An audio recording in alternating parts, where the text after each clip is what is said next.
أول شيء السلام عليكم بسم الله الرحمن الرحيم.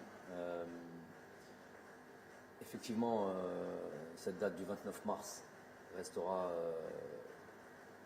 à jamais gravée déjà dans nos têtes, que ce soit les acteurs principaux, à savoir les joueurs, tout le staff technique, évidemment tous les supporters et tout le peuple algérien, tous les cas ceux qui suivent le football et l'équipe nationale.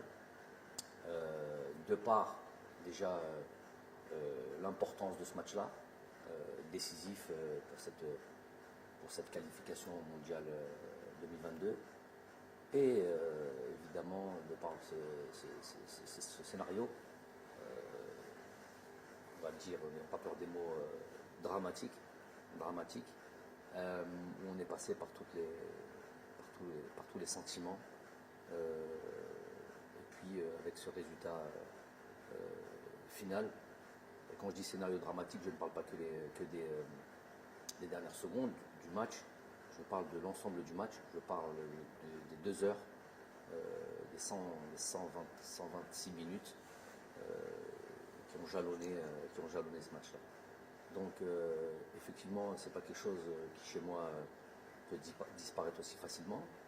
On avait fondé évidemment beaucoup d'espoir. C'est un projet qui a démarré à ma signature. Il était prévu, on parlait de qualification évidemment et de participation productive et positive aux différentes CAN, de CAN et puis cette Coupe du Monde. Donc il n'y avait pas évidemment, comme j'ai pu l'entendre ici et là, de résultats ou des objectifs de résultats dans ce contrat, mais on parlait quand même d'un contrat qui allait porter sur 4 ans et demi, et dans ces 4 ans et demi, il y avait deux compétitions intercontinentales qui étaient la Coupe d'Afrique 2019-2021 et cette Coupe du Monde. Donc c'était un objectif pour nous. Évidemment que c'est une grande désillusion, une grande tristesse, et puis d'autres sentiments tels que la colère aussi. Donc on ne peut pas dire que l'on est totalement récupéré de ça et qu'on est déjà passé à autre chose. Ça serait mentir. On est encore dans ce choc-là, dans cette puis on ressasse ce match-là. Une personne comme moi qui est totalement investie dans mon travail, où je place mon métier quasiment au centre de ma vie, avec bien sûr la famille. C'est évidemment une lourde chose à porter, et qu'il va falloir justement porter pendant un certain temps. L'être humain, l'insan, il est fait d'oubli. Il est fait d'oubli, c'est d'ailleurs la racine de mot insan.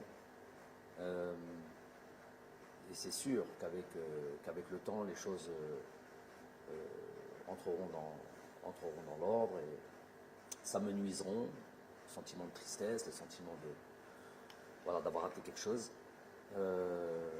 Mais ça restera toujours gravé en nous, on le portera tout le temps. Donc ça va un peu mieux, pour répondre plus simplement à la question. Évidemment, chaque jour suffit à sa peine, ça va un peu mieux, mais ça reste quand même assez frais, et les sentiments dont je vous ai parlé au début sont toujours assez vifs.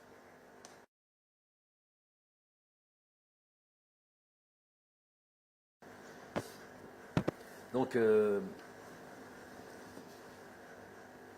effectivement, sans créer de suspense ou essayer de gagner du temps, pourquoi, pour qui, je ne sais pas, parce que j'ai entendu ici et là, il se doit de répondre. Un investissement avec l'équipe nationale d'Algérie, je suis obligé de répondre un peu plus largement à cette question.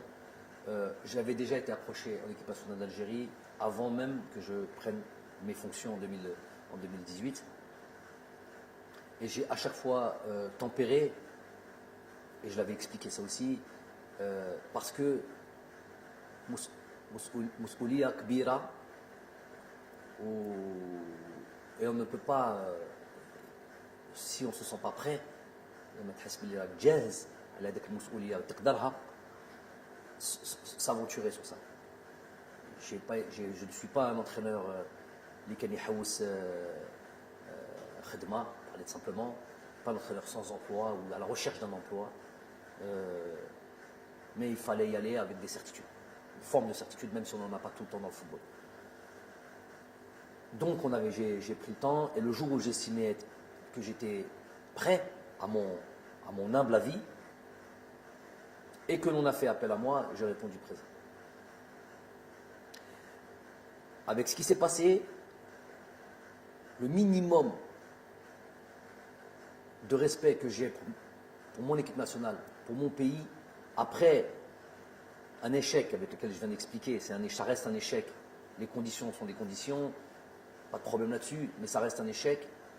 Avec cet échec-là, le minimum que l'on se devait à ce pays, c'est être sûr de savoir, par rapport à la responsabilité qui est la mienne, si on est capable de redémarrer, malgré cet échec, avec autant de force, autant d'énergie et autant de passion, autant de et se fixer d'autres objectifs. Donc ça prend un certain temps, parce que ce temps-là, il est à la mesure du drame footballistique, qu'on s'entende bien, on reste dans notre domaine-là, et qu'on ne fasse pas de démagogie. Ce drame footballistique qu'on a pu vivre tous ensemble, ça méritait, en tout cas pour une personne comme moi, qui était profondément touchée, ça méritait ce temps-là, puisque j'avais estimé, et je m'étais déjà préparé dans un coin de ma tête, au cas où ça ne fonctionnait pas, de devoir quitter mes fonctions. Je suis dans cet état d'esprit de تستاهل حاجة, parce que tu as travaillé, parce que tu as fait un تستاهلها, il y a une promotion qui est là, il y a tout comme ça, c'est la méritocratie. Mais تستاهلش, tu ne mérites pas, parce que voilà, tu as échoué, un échec, tu as mal, entre guillemets, mal travaillé, eh ben, tu dois te partir. J'ai un contrat qui est là jusqu'à décembre 2022, où il n'y a pas de conditions d'objectifs, comme certains ont pu le dire,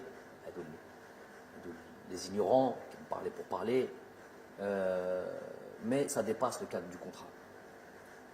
Moi, j'ai soumis à mes responsables, président de fédération, tous mes responsables. Je leur ai donné la possibilité, l'opportunité de mettre fin à ce contrat sur se serre la main, salam alaikum, sans bruit, sans rien du tout. Et je prends la responsabilité aussi en disant que s'ils avaient pensé ça, s'ils avaient pensé que j'étais plus l'homme de la situation, ou qui voyaient l'arrivée d'un autre sélectionneur d'un bon oeil, je ne sais pas de problème. On part en silence, sans bruit, sans rien du tout, on se serre la main et on met fin à ce contrat-là. Ça, c'est une première des choses. Ça n'a pas été accepté. Je n'ai pas envie de dire que c'est une démission. C'est pas une démission. Si c'est une démission, j'y suis plus. Une proposition. Et voir si cette fédération, si les responsables du sport, du football en Algérie, quelle vision et quelle position ils ont par rapport à moi. Donc, ils avaient le souhait que je puisse continuer cette fonction et continuer à être à la direction de cette équipe nationale. Ça, c'est un des éléments et une des instances, on va dire, qui était fondamentale pour moi, indispensable pour moi. ماكش باغي تخدم معايا بدون الحس, serre la main, salam alaikum, salam alaikum, هذه بلادنا. Il ne s'agit pas d'un contrat, il ne s'agit pas d'un truc comme ça. Je laisse ça à d'autres entraîneurs, l'envie de faire ce qu'ils veulent quand ils doivent se séparer. Il y a le deuxième élément, ô combien important, c'est le Jumhur ou Sha'bna, dans son ensemble, qui a apporté encore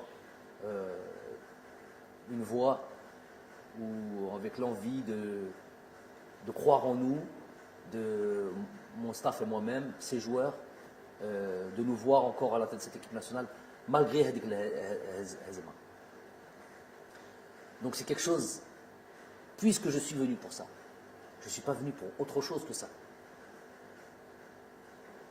Je suis obligé de le redire, si j'avais choisi la facilité, au sens large du terme, facilité dans tout, facilité dans la vie, la vie de famille, la vie, tout ce qu'on veut, la vie professionnelle. Si j'avais choisi la facilité, je ne serais pas à la tête de l'équipe nationale. La raison pour laquelle je suis en équipe nationale, tout le monde le sait, elle est claire, elle est sans ambiguïté. C'est pour monter le plus haut le drapeau de cette équipe nationale, de ce pays, et faire en sorte qu'elle soit la plus respectée, la plus performante possible. Mais chérie, fait l'Afrique, fait l'Al. Ça, c'est ma mission. On y est arrivé, je pense. On y est arrivé.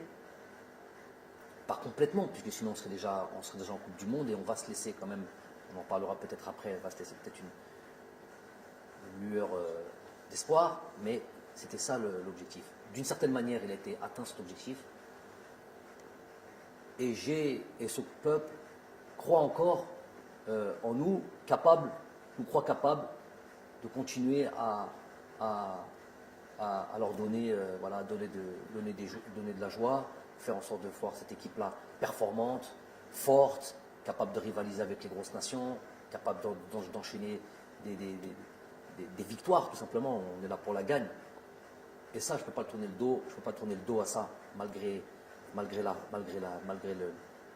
la tristesse, malgré l'accablement, malgré tout. Ça me donne encore plus de force. Plus que ces arbitres, plus que ces conspirateurs, plus de l'intérieur comme de l'extérieur.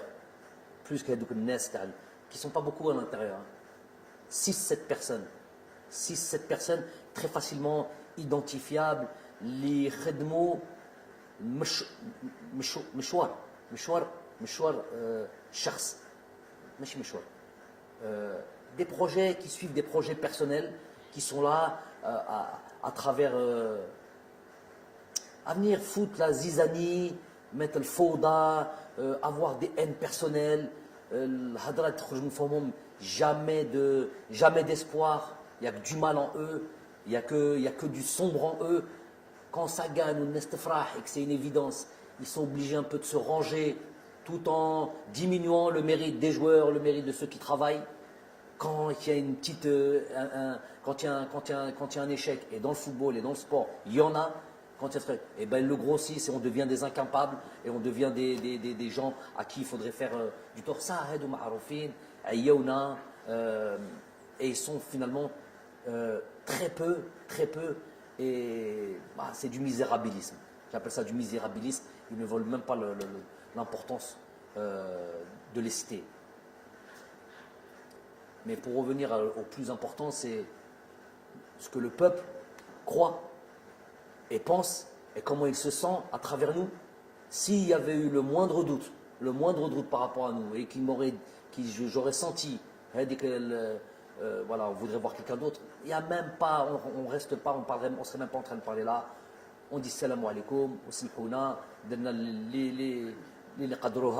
on a fait le maximum. En tous les cas, Rabbi Shahid, chaque jour que l'on a porté et qu'on a été à la tête de cette équipe nationale, on l'a fait chaque jour. On a fait en sorte de mettre ça au centre de nos priorités.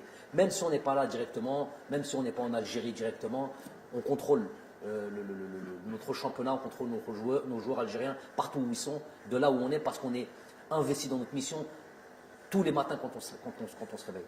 Donc, moi, je ne suis pas inattentif à ça. Je suis plus que réceptif à cet engouement, l'envie du peuple de nous voir continuer. Et c'est impossible de leur tourner le dos. Et donc, on se doit de continuer cette mission. On va le faire comme on l'a fait, avec le cœur.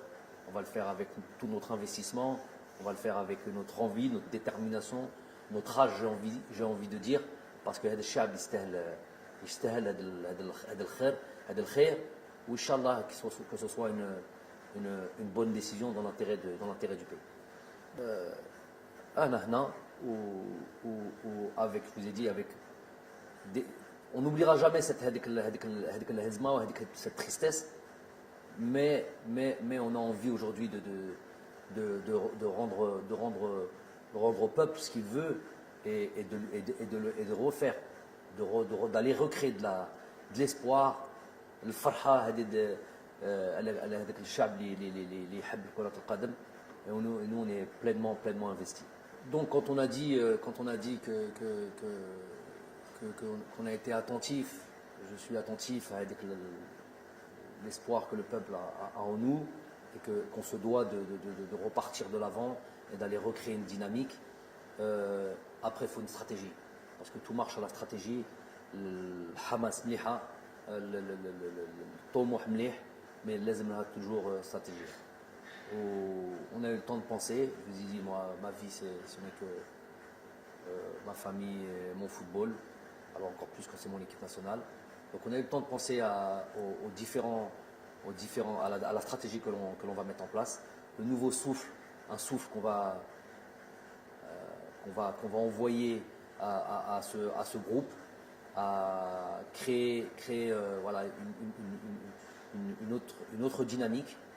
Ne pas, je l'ai dit en conférence presse future après le match, ne pas tout jeter bien sûr à la poubelle, évidemment, ne pas tout remettre en question. On a atteint certaines choses qui étaient, je me rappelle de 2018 quand je suis arrivé, et aujourd'hui, on a atteint cette chose plus qu'intéressante qui nous a amenés ici. On a tout sauf démérité sur ces deux matchs du Cameroun. Je l'ai dit, c'est pas la meilleure équipe, Beddalil, qui s'est qualifiée à la Coupe du Monde. C'est l'injustice des fois du football, la cruauté du football. Donc ça veut dire que cette équipe-là, ce groupe-là, il a des ressources. Évidemment, de toute manière, avec ou sans qualification, il y a plein de choses qui allaient arriver après ça. On est dans la perpétuelle, nous, réflexion sur comment faire de ce groupe un groupe encore plus performant. Donc, c'est plus là-dessus sur lequel on va se baser. La reconquête de notre niveau, avec les difficultés qui vont arriver et qui vont arriver très vite. Hein. Vous le savez maintenant, on le sait, tout le monde le sait. Il n'y a plus le moindre match facile en Afrique. Ça, c'est très clair, que tout le monde soit d'accord là-dessus. Donc,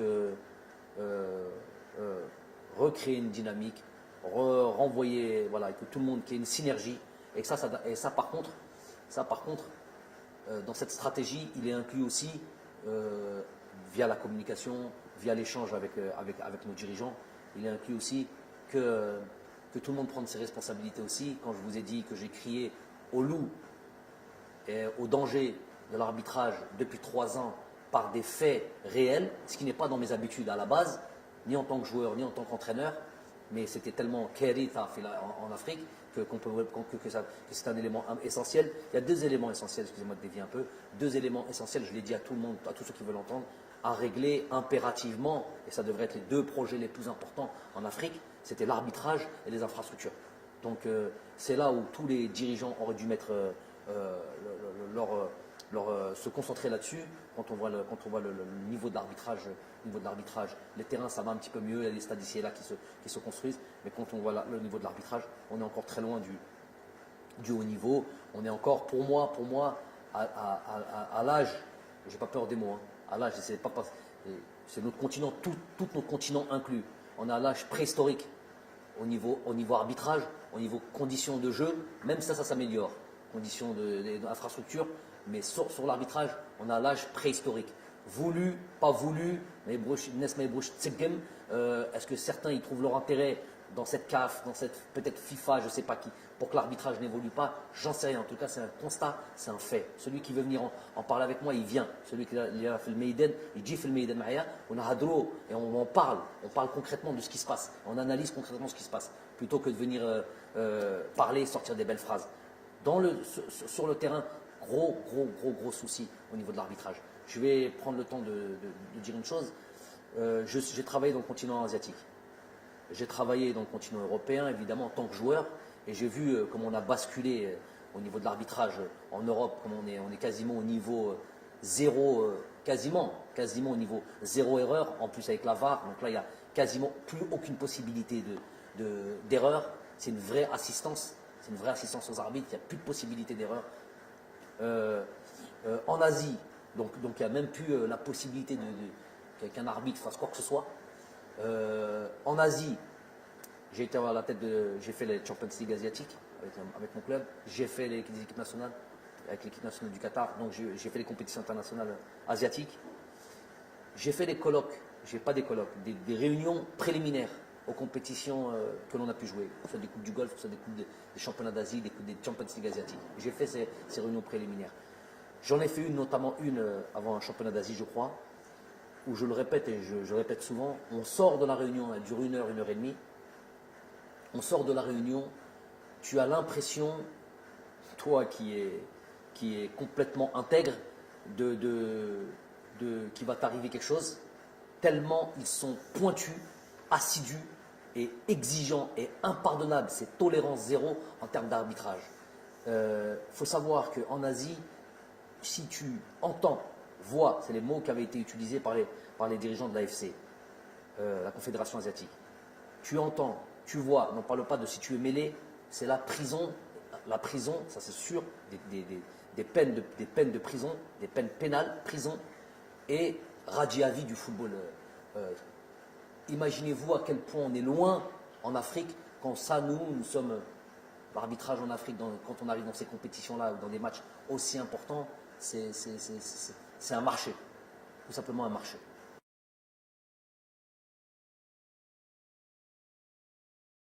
Ok, donc effectivement, on est dans ce groupe avec l'Ouganda, la Tanzanie, le Niger. On retrouve le Niger. Comme je l'ai dit, que tout le monde le sait maintenant, il y a plus de petites équipes en Afrique.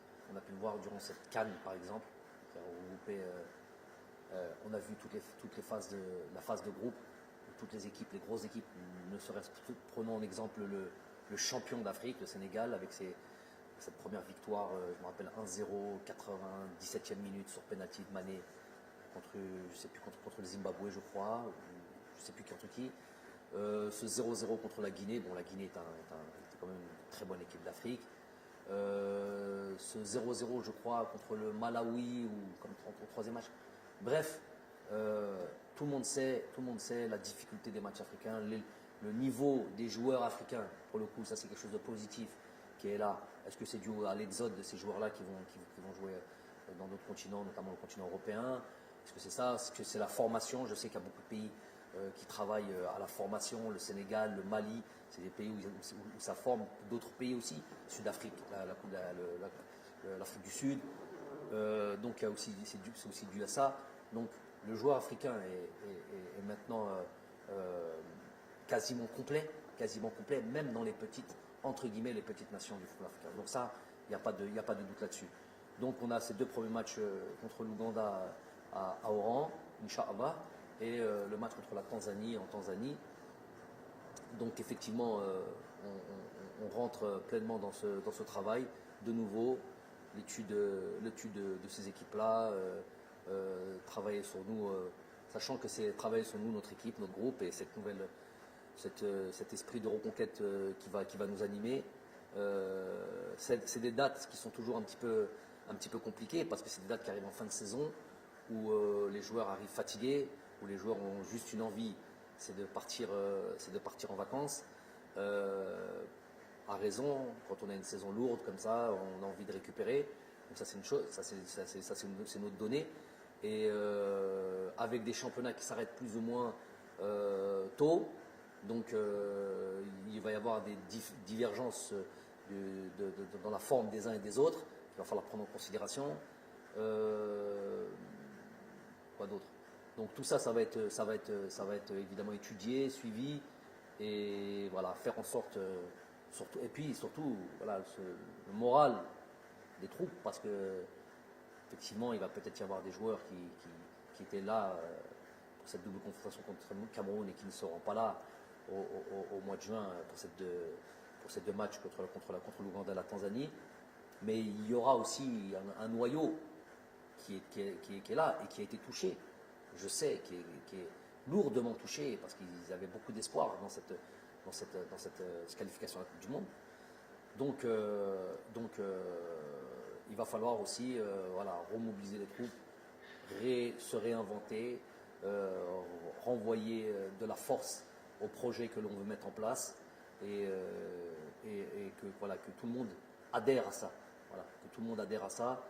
On va s'atteler à ça. Donc c'est là où ça va être la difficulté, en plus de l'adversaire, en plus des deux matchs qu'on va pouvoir jouer dans ce groupe-là, dans ce début de campagne de qualification. Il va y avoir aussi ces éléments à prendre en considération. On va être déjà dessus. Nous, de toute manière, entraîneur que je suis, staff que l'on est, on est dans l'éternelle remise en question. On fait un bilan après chaque stage, après chaque phase finale. On est dans l'échange quasi quotidien. C'est un travail lourd sur lequel on est. Où je vous ai dit, on place notre travail au centre de nos priorités. Donc tout ça là, tout ce que vous venez de citer, évidemment, ça va être mis à l'ordre du jour. Évidemment qu'il va y avoir un effectif qui va évoluer, mais je vous dis, de toute manière, on est dans la perpétuelle idée de comment être plus fort. Donc que ce soit avec un groupe, que ce soit dans les méthodes la méthode de travail, que ce soit dans les idées de jeu, de comment poser. Vous voyez bien sur ces deux derniers matchs, on a été sur un système dans lequel on n'a jamais joué. On a estimé que c'était le meilleur système. Il s'avère qu'on a été gagné à l'extérieur, là où c'est très, très, très difficile d'aller battre le Cameroun, sans concéder la moindre occasion. Si ce n'est le coup franc de Toko Ekambi un petit peu vicieux, sur lequel Raïs était vigilant. Je ne sais pas si on peut considérer ça comme une occasion, mais en tous les cas, sur l'aspect du jeu, on n'a pas concédé d'occasion. Ils ont eu le ballon, parce qu'on a bien voulu ça, une position stérile qui ne les a pas amenés à des vraies occasions de but. Un match retour, on est reparti sur le même système, mais on peut avoir des systèmes identiques, mais avec une animation différente et avec un état d'esprit différent. On s'est créé pas mal de situations. On a frappé 7-8 fois au but avec des. Pour moi, ce match-là, je le résume comme ça aussi. Il y a eu deux hommes du match dans ce match-là. Le premier, c'est Gassama. Le deuxième, c'est Onana, le gardien de but. Combien d'arrêts il a fait? Combien de situations il a eu? Bon, plus ou moins dangereuses. Il y a eu des arrêts un peu plus faciles, toujours avec des frappes cadrées. Mais il y a eu des vraies situations de but. Il y a même des buts qui ont été annulés. On s'est retrouvé dans la surface de réparation, donc il y a des pénaltys qui ont été annulés. Tout ça, et pour eux quoi? Une occasion sur le centre avec le double arrêt de Raïs Mbolhe. Donc on s'est remis, pour vous dire qu'on se remet en question, même sur des matchs clés, alors qu'on a un système dans lequel on joue plus ou moins deux systèmes sur lesquels on alterne depuis à peu près quasiment 4 ans. On n'a pas hésité à se remettre en question sur un match, alors qu'on peut estimer qu'il peut y avoir un grand risque de changer un système tactique, de passer d'une défense à 4 à une défense à 3. Bref, tout ça, c'était une prise de risque calculée. Donc c'est pour dire à quel point on est dans la réflexion, l'analyse. Il y aura, ça sera perpétuel, ça sera un truc. Il va y avoir l'avènement normalement de joueurs qui vont devoir faire comme l'ont fait à leur temps. Youssef Blaili, Baghdad Bounedjah, Djabel Belamri, Youssef Attal, Ismail Benasser. Quand on arrive en sélection, Ismail Benasser, il ne faut jamais l'oublier, n'avait 0 match en équipe nationale. Donc c'est des joueurs qui ont commencé à jouer avec nous et qui ont progressé, qui se sont imposés. J'invite les différents joueurs qui vont nous rejoindre à être dans ce même état d'esprit, à les bousculer, et plus que bousculer, prendre des places s'il le faut dans cette équipe nationale et montrer qu'ils sont au niveau pour aller faire de grandes choses. Les cadeaux, il n'y aura jamais de cadeaux. On me parle par exemple d'un Ahmed Touba qui a fait une très bonne rentrée et que des fois aussi simpliste que ça m'étonne toujours quand c'est des professionnels, soi-disant professionnels qui en parlent. Il aurait dû faire jouer lui, les sélectionneurs de plateau, les entraîneurs de plateau qui n'ont jamais entraîné qui que ce soit, en fait. Hein. Même pas une équipe de U13 ou U15, mais ils ont toujours la science infuse. Ou si on leur donnait une équipe, on verrait leur niveau catastrophique, et la manière de travailler. Ils se reconnaîtront, cela. Donc, quand on me dit oui, il aurait dû faire jouer lui, il aurait dû faire jouer lui, après résultat, à 20 secondes, à 30 secondes, on n'aurait rien dû refaire. 30 secondes a suffi à remettre en cause des joueurs et remettre en cause des systèmes. Mais par exemple, je vais parler de choses intéressantes. Un joueur comme Ahmed Touba, par exemple, Ahmed Touba, il y a un début dans lequel il est arrivé, où on a discuté avant, il y a un long process. On ne va pas tous les jours crier non, non, non. Lui, il sait ce qu'on fait. Avant même qu'il arrive, il y avait une discussion à avoir sur son jeu et sur sa manière de jouer. Le Ahmed Touba, qui est venu, qui nous a rejoint il y a 1 an et demi à peu près, ou 1 an comme ça, qui n'a pas trop joué, et le Ahmed Touba d'aujourd'hui, il y a une grosse différence. Déjà, on le voit sur ses matchs qu'il fait avec son club, comment il a la progression qu'on lui a demandé sur des situations de jeu, sur la manière de se comporter en tant que défenseur, des choses qu'on a eu des échanges profonds sur lesquels on demandait, et ce changement-là ne se fait pas du jour au lendemain. Donc, le Ahmed Touba et ce Ahmed Touba d'il y a 1 an et Ahmed Touba 3 jours avant le match ou 2 jours avant le match, une discussion qu'on a pu avoir en fonction de ce que je voyais à l'entraînement et de son évolution, je lui ai dit que ton tour va arriver très tôt. Il en témoignera 48 heures ou 72 heures avant ce deuxième match. Ton tour va arriver. Parce que ce que je vois là, c'est ce qui m'intéresse. Un vrai défenseur, quelqu'un qui n'est pas venu, qui ne vient pas en sélection en admirant peut-être. C'est lui-même qui a dit ça. Une forme de timidité, et qui ne lui permettait pas de jouer le jeu que l'on demande. Et lui-même, on était à réaliser ça. Et le Touba qui est venu lors du dernier stage, incisif, vrai défenseur, dans l'âme, qui n'est pas là en tant que spectateur, j'ai vu l'évolution. Je lui ai dit donc, prépare-toi, ton temps viendra, si ce n'est pas ce match-là, tout de suite après le prochain stage, donc au mois de juin, tu seras directement concerné. Donc on a eu cette discussion avec eux. Il s'avère qu'il est rentré, il a fait la rentrée qu'il a fait. Mais peut-être que si Touba on l'avait fait rentrer plus tôt dans d'autres matchs, on aurait crié c'est quoi ce joueur-là, il n'est pas apte à jouer en équipe nationale. Donc les choses elles viennent avec le temps. C'est pas il a joué 20 minutes, il a bien joué, oh il aurait dû jouer les 2 heures auparavant. C'est plus que ça, c'est un calcul et un travail qui est plus élaboré que ça. C'est un exemple, mais il y en a d'autres comme ça.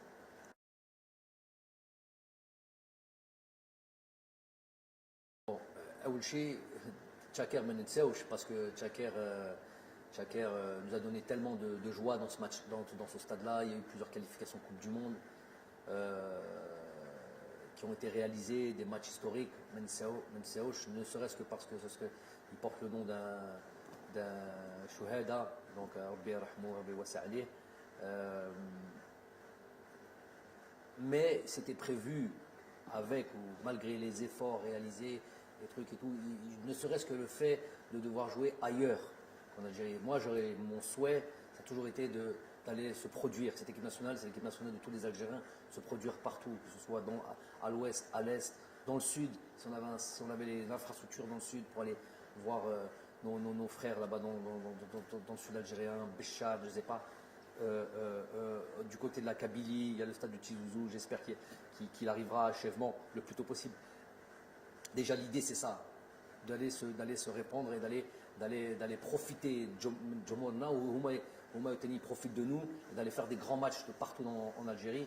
Ça c'est l'objectif numéro 1, avec ou sans Tchaker. Ça c'est une chose. Deuxième chose, donc le stade d'Oran et le stade c'est celui-là qui est prêt. Et c'est celui-là qui vont accueillir les Jeux méditerranéens. Et évidemment, donc c'est un début. C'était prévu bien avant ce match-là. C'était prévu qu'on aille à Oran parce qu'on savait que c'était le stade qui allait être prêt. Donc on va aller jouer à Oran. On va aller jouer un match, 2 matchs, 3 matchs régulièrement. Le temps que les autres stades soient prêts. J'exclus pas de revenir moi jouer au 5 juillet, d'aller jouer. On m'a dit que Barraki c'est en très bonne avancée que on risque de récupérer ce stade bientôt. Donc Barraki, j'espère que les autres stades, voilà, là où on peut se produire, l'Algérie Kbira, Masha'Allah, et nous, notre objectif c'est d'aller jouer partout en Algérie.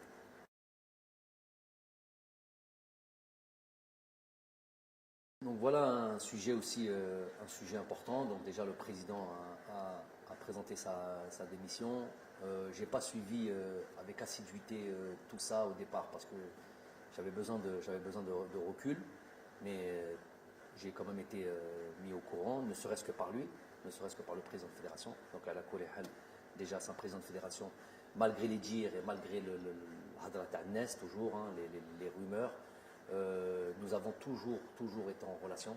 Je lui ai toujours montré, évidemment, de par mon éducation et de par mon éthique professionnelle, je lui ai toujours montré le respect d'un entraîneur, un président, d'une personne dans une entreprise, la fédération, admettons que c'est une entreprise, à son supérieur hiérarchique. J'ai toujours eu ce respect-là, c'est mon éducation et c'est mon éthique professionnelle. Le contact et les discussions n'ont jamais cessé entre moi et le président de fédération sortant, jamais. À partir du moment où il a pris ses responsabilités ou qu'il a pris sa fonction de président, on a toujours travaillé ensemble. Malgré, on va être très clair et très sincère là-dessus, malgré le fait, et il l'admettra lui-même, que d'un point de vue footballistique, et c'est peut-être pas ce qu'on demande en priorité à un président, malgré sur l'aspect footballistique, il y avait évidemment pas une divergence, non, pas une divergence, mais un écart de connaissances, peut-être de compétences sur l'aspect footballistique pur. Et donc peut-être un peu moins d'échanges sur l'aspect footballistique, malgré que j'aime en parler, j'aime m'expliquer ce que je fais, et il a eu le droit à toutes ces discussions, où j'expliquais toujours ce que l'on faisait. Mais voilà, en retour, évidemment, si on veut créer, si on veut comparer par exemple au président que j'avais avant, qui était M. Khabdin Zetchi, qui est issu du football, avec tout le monde, n'a pas besoin de réexpliquer son itinéraire et où on pouvait plus rentrer sur l'aspect football, mais à la limite, c'est pas le problème. Il y a un président qui est démissionnaire. Ce que je lui ai dit quand il m'a annoncé sa démission, c'est qu'il est quelque part, il porte la responsabilité d'un échec collectif dont nous faisons partie, dont moi, coach, je fais partie, et qu'il faut peut-être qu'il y en a un qui paye pour ça, ou peut-être que lui-même, s'il est démissionnaire, c'est que lui-même peut-être estime qu'il ne peut pas mener sa fonction au bout. Je ne sais pas, les raisons lui appartiennent. En tout cas, toujours on respecte les gens, on remercie les gens. C'est une personne sur l'échange humain et très appréciable, vraiment très appréciable. J'ai jamais eu le moindre souci, malgré que quand sur l'aspect humain, sur l'aspect du travail, évidemment, ça c'est partout, ça existe partout. Il peut y avoir des divergences, on donne chacun son point de vue, mais après, ça ne dépasse pas un certain niveau au niveau du respect. Le respect a toujours été là. J'apprécie l'homme. Il n'y a pas eu l'ombre de souci. J'ai fait ce que j'avais à faire en tant que sélectionneur par rapport à un truc. Tout ce qui a été dit concernant nos relations, comme quoi il n'y avait pas de relation, c'est du mensonge. Ça, lui, il le sait, lui, il peut en témoigner. Les gens qui travaillent avec lui peuvent en témoigner. Du gros mensonge, comme il est répondu beaucoup chez nous, chez les 6-7 dont on parle là, les 6-7, ils se reconnaîtront. Hedou passent leur temps à créer cette nuisance qui fait rien de bien à l'Algérien. Ils apportent absolument rien de bien à l'Algérie. Anti-progression, anti-amélioration, anti-espoir, je les appelle. Donc il y a toujours eu la relation avec le président. Il est sortant. Je n'ai, et ça c'est bien que vous me posez la question, très important qu'on mette les choses au clair, devant vous et devant Shab Kamel et devant tous ceux qui vont décider et devant tous les pouvoirs publics et devant tous ceux qui ont un rapport avec l'élection d'un nouveau président de fédération. J'ai parlé tout à l'heure de Khabdin Zetchi. Ceux qui disent encore, on n'est jamais plus sourd que quand on ne veut pas entendre. Ceux qui disent encore que je n'ai pas obtenu satisfaction sur le fait de garder Zetchi, il aurait fallu encore que je demande quelque chose pour ne pas obtenir satisfaction. J'ai jamais demandé, je l'ai dit devant tout le monde, et je l'ai dit en privé devant celui, c'est pas un secret de polichinelle, devant le président de la République lors de notre entrevue, quand on avait discuté de tout et de rien, et notamment sur l'arrivée, sur le fait que M. Zetchi partait, il n'y a jamais eu la moindre demande.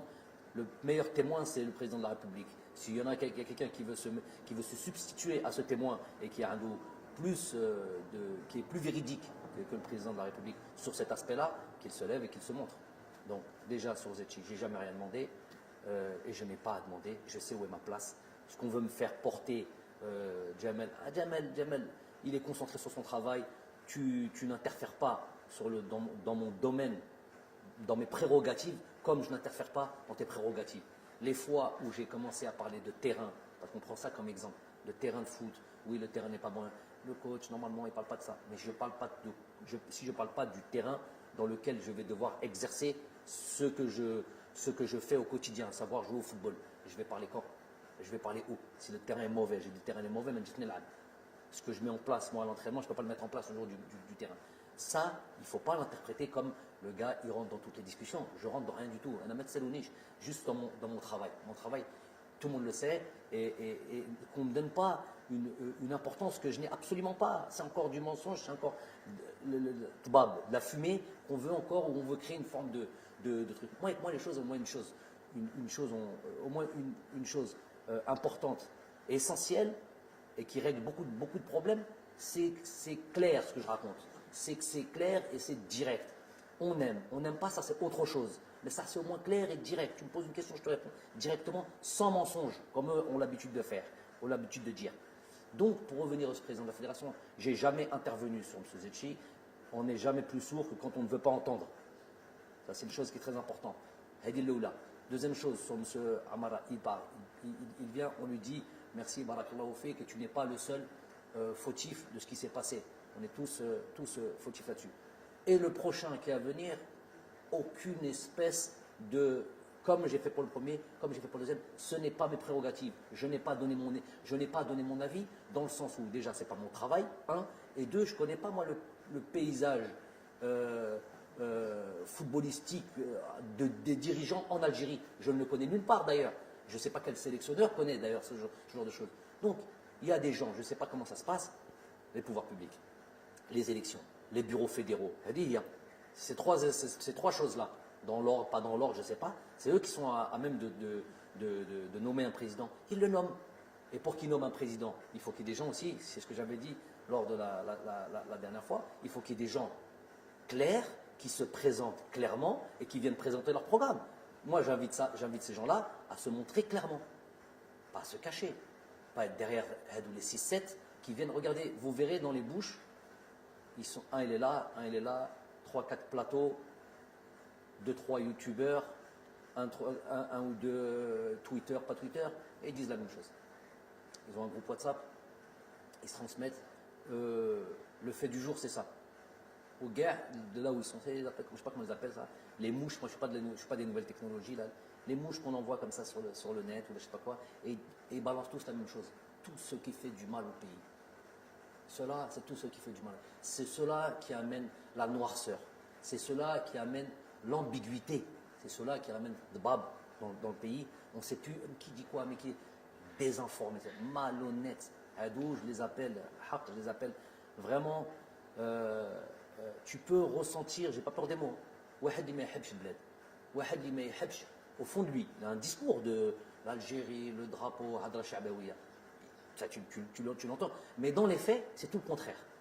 Je vous l'ai dit après la conférence de presse, il y en a, c'était l'Eid avant l'heure. Ils ont festoyé, ils étaient heureux comme pas possible. Wallah, heureux comme pas possible. Leur épouse, ce jour-là, leur demandait n'importe quoi, elle leur donnait. C'était un jour de fête pour eux. Là où tout le monde pleurait, ils se reconnaissent et ils le savent. Au fond d'eux, ils le savent. Par contre, un jour, il y a eu une ambiguïté sur les termes que j'avais employés. Il n'y a plus d'ambiguïté. Hada Munafiq 100%. Munafiq li muktuba fil Qur'an. Voilà, lui qui vient, qui présente le drapeau d'Algérie ou l'arc d'Algérie, mais il n'y a rien d'algérien en lui. Il veut que nos trucs. Il y a sa poche, ses intérêts, nefsi. Ça, c'est clair et net. Et c'est quoi leur poche? Et alors, je répète pour cette histoire de président, pour que vous sachiez un peu le fonctionnement, c'est important. Keshfouhum au moins. J'ai rien à perdre là-dessus. Jamel Belmadi, oui, il a un truc sur le. Je suis en train de dire au pouvoir public, aux bureaux fédéraux, aux tous ceux qui vont élire. Moi, j'ai rien à voir là-dedans, ne me demandez pas là-dedans. Ramenez le président de fédération que vous voulez. Moi, je ne travaille pas pour un président de fédération, je travaille pour. Ça va être mon supérieur hiérarchique, ça va être avec lequel je vais devoir travailler. Mais moi, je travaille pour l'équipe nationale d'Algérie. Je travaille pour mon peuple. Comme le président de fédération va venir travailler pour le peuple. Donc, je n'ai absolument pas à me mêler de tout ça. Qu'ils aillent faire leur truc, peu importe qu'ils amènent.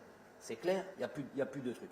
Par contre, Hadou, qui veulent promouvoir quelqu'un, l'email ou ce quelqu'un ne veut pas se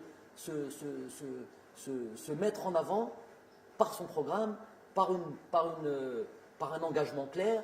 Je veux, moi, me présenter comme président de fédération. Voilà mon programme, voilà pour moi. Élisez-moi. Hada Bala qui veut, je ne sais pas, qui veut que peut-être le président de la République lui dise écoute, tu vas être élu, donc vas-y maintenant tu peux aller te présenter. Morachah, ça Morachah. Moi, هذاك مرشح بين روحك. Arrête d'être derrière tes 6-7 personnages là les Hadra Bark qui veulent rouler le peuple dans la farine. Présente-toi et viens te faire élire avec ton programme et prends tes responsabilités. Et tu n'as pas besoin d'avoir des garanties de qui que ce soit que tu vas. Ce qui va te garantir soit élu, c'est ceux qui vont t'élire, c'est ton bureau fédéral, les gens qui sont censés t'élire, tout simplement. Je ne connais pas trop le fonctionnement, je n'ai pas à le connaître. Et qu'on ne vienne pas mettre ça sur le fait que. Donc, leur incapacité à venir se faire élire, ce serait moi, Jamel, qui mettrait un obstacle. Elle dit c'est trop facile, c'est pour atteindre des personnes, c'est pour toujours empêcher que le football avance, que les choses avancent, et c'est juste pour leurs petits intérêts. D'où les 6-7 dont je parle, des petits intérêts. C'est quoi leurs intérêts? Qarariha, un parfum, un voyage avec l'équipe nationale d'Algérie, entrer à Sidi Moussa avec prolongement sur un déjeuner, sur un café, des privilèges comme ça là, des privilèges, et tout ça sur le dos de l'équipe nationale. Tout ça, pour toutes ces petites choses-là, ils sont prêts à ce que leur pays traverse des périodes de crise comme ça là, juste pour ce petit intérêt-là. Mais soit Walou, misérabilisme total. J'en ai parlé, j'espère que j'en reparlerai plus, mais c'est juste pour mettre une clarté dans le paysage du football algérien.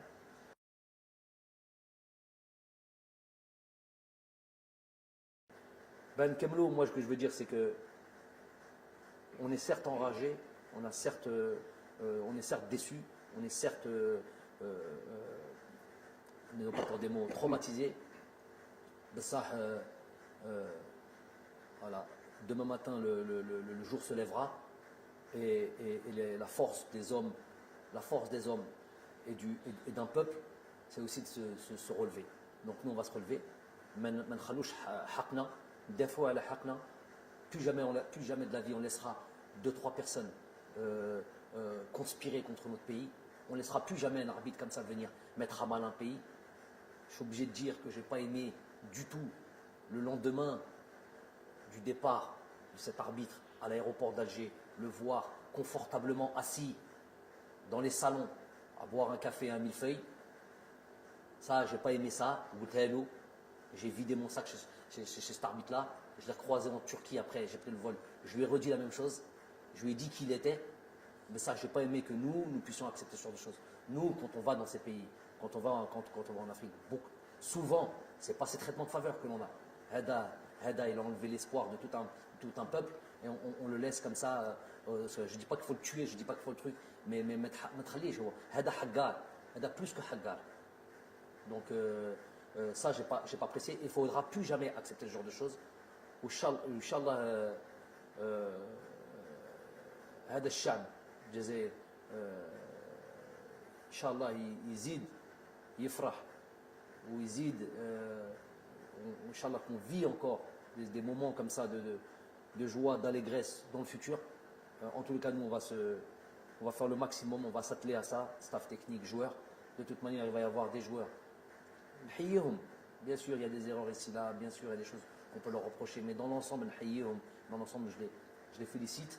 Mais on va devoir encore faire plus et ils vont devoir encore démontrer encore plus d'envie pour leur pays dans un esprit de reconquête. Donc voilà ce qui va être dans notre avenir.